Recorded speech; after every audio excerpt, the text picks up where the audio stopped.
happy to be here. It is wonderful to see so many folks coming together to talk about the future of your region. And I gotta say, you guys can really do it right. I love that hologram waterfall thing back there.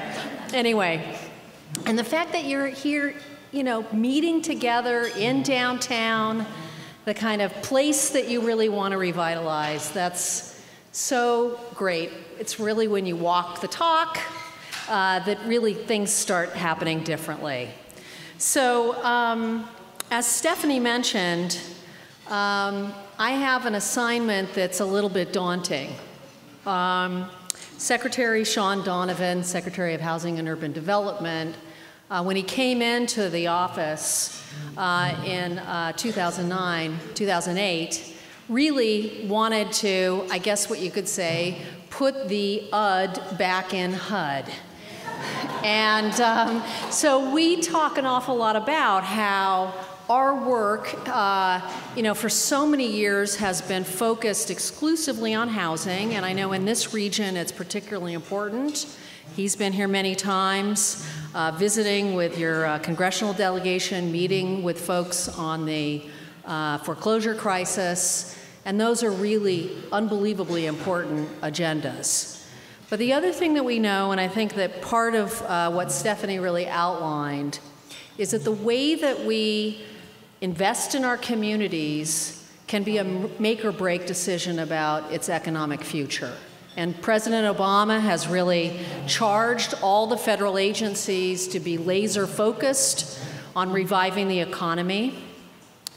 HUD's part of that is to really make sure that not only do we come out of this housing crisis on our 2 feet, but that we also help prepare communities to be able to be economic resilient.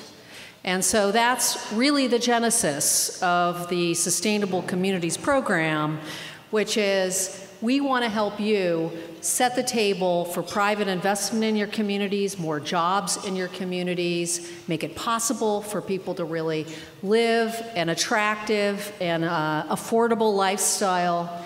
And we want to make sure that you have the access to the resources that we at the federal government have to be able to implement those plans. A big part of our agenda really is reframing the federal-local partnership to be more than just, I think what we often find, federal agencies being all about kind of checking boxes, meeting our own agenda. We're trying to turn that around and make sure that we're working in service to your goals. And so that's part of the reason why this program, the grant program, is designed so flexibly.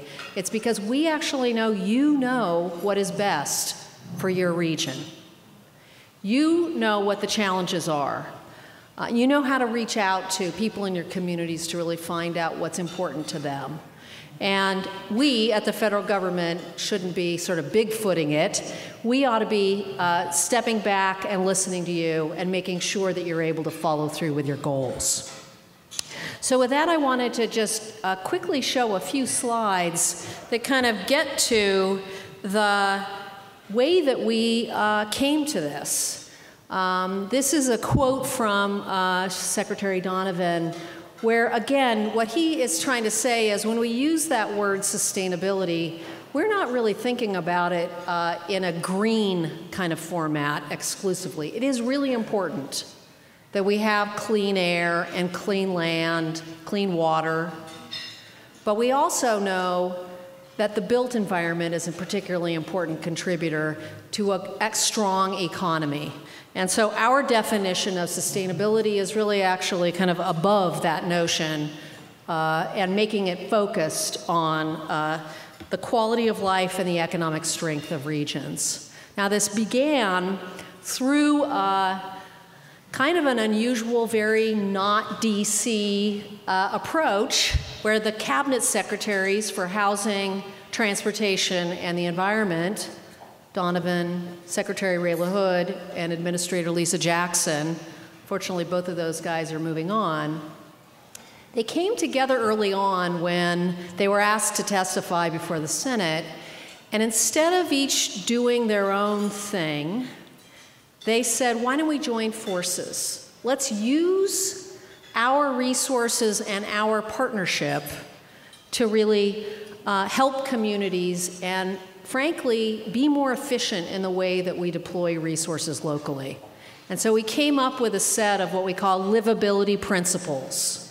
And each of our agencies, and now most of the other domestic agencies, have signed on to these principles. And we are driving the notion that we want to promote opportunities for housing choices that meet different demographic groups in all of our communities. We want to make sure that we're thinking about the complete toolbox of transportation options in our communities. We want to make sure that this is about economic competitiveness above all.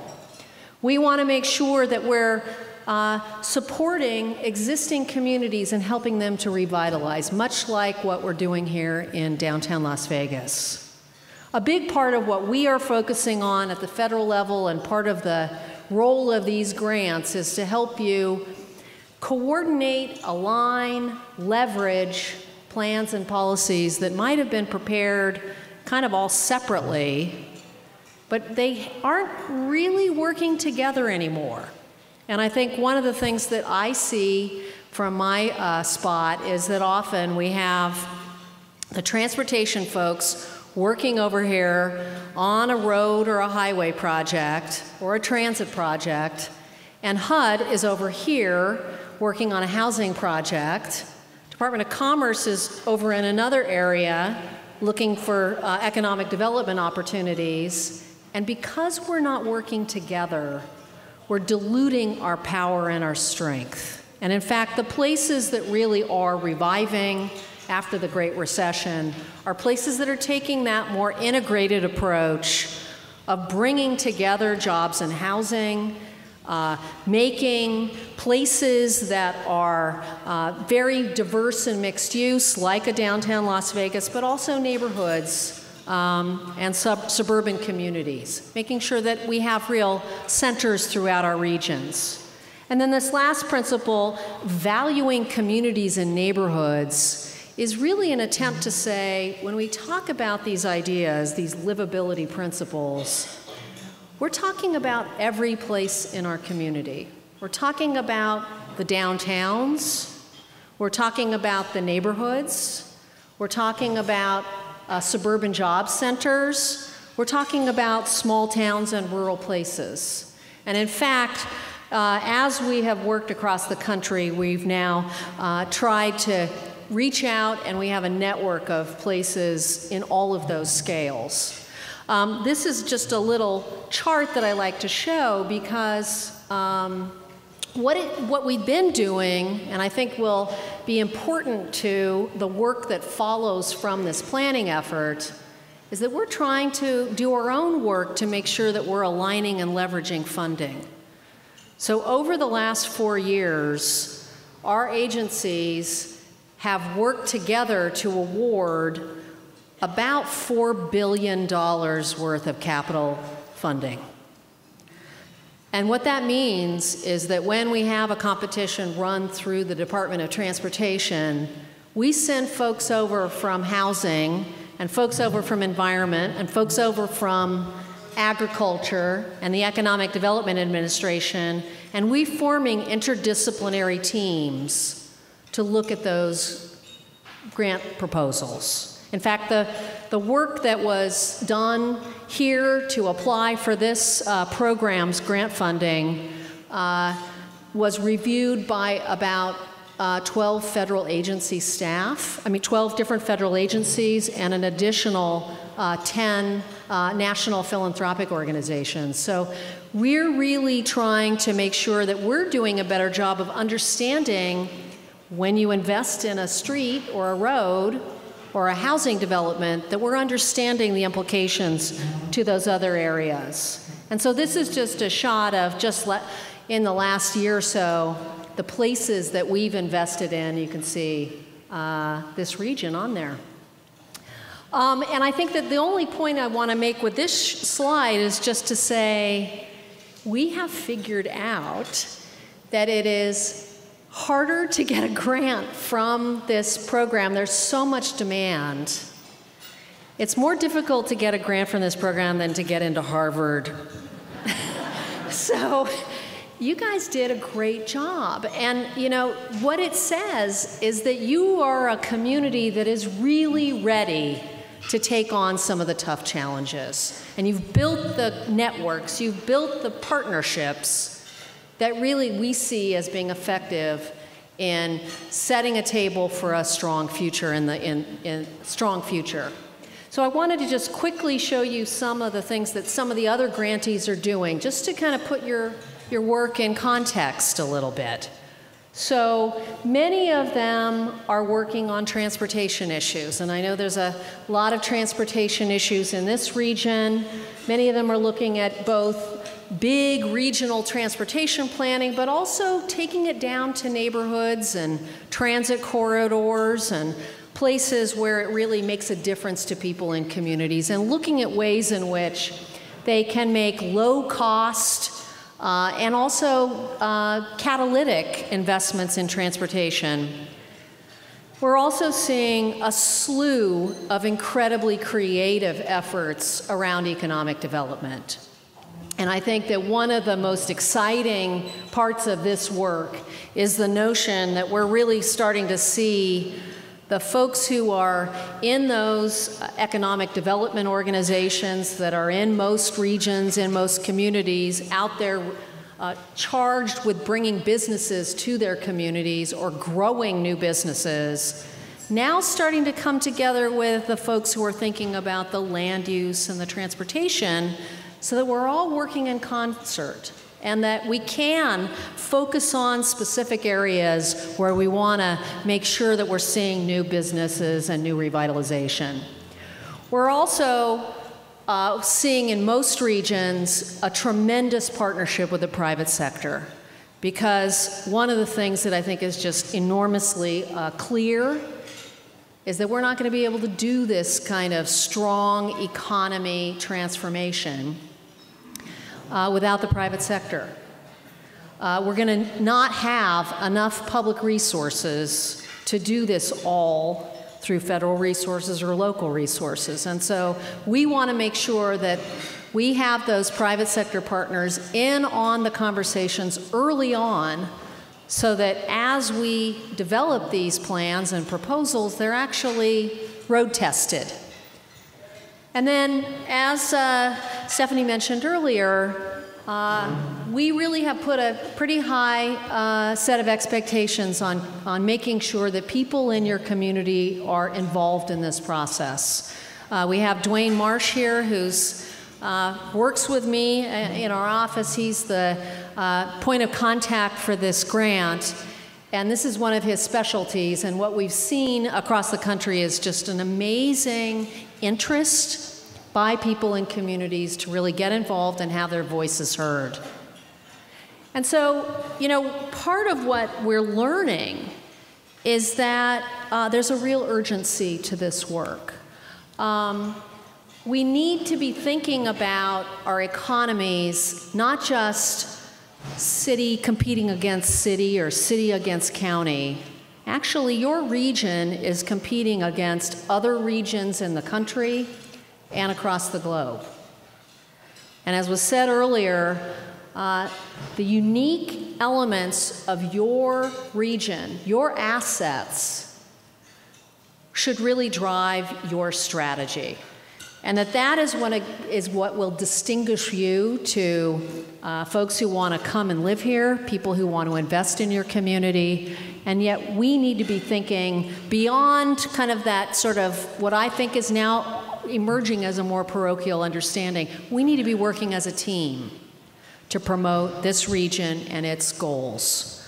And we're also learning that when that happens, we're actually often seeing phenomenal efficiencies in what we're investing our public dollars in. This is just a little shot from the Salt Lake region, which has demonstrated that when they actually thought about how they were going to grow in a more coordinated, outcome-based fashion, they actually found that they could build a full-scale transit system almost from scratch and save, I think, $3.4 billion worth of infrastructure costs, transportation, water, sewer, infrastructure costs.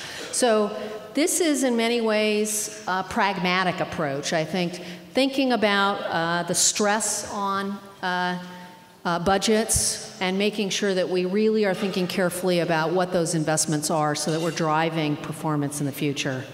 And the other part of this is that what was mentioned earlier, these are actually stats from Chicago, but we now are looking at this around the country, is just when we have a land use pattern where jobs are over here and housing for those jobs are in a completely different part of the region, people have to drive a long way in order to get to work, and that creates a burden, a cost burden on households.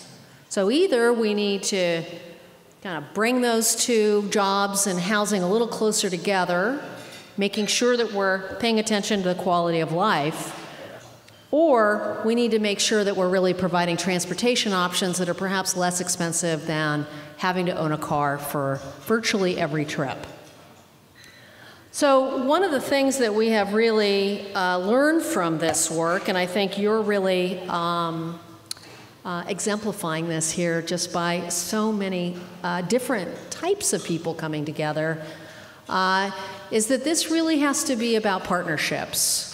As I said earlier, where we're seeing the most success, it's the table that's been set.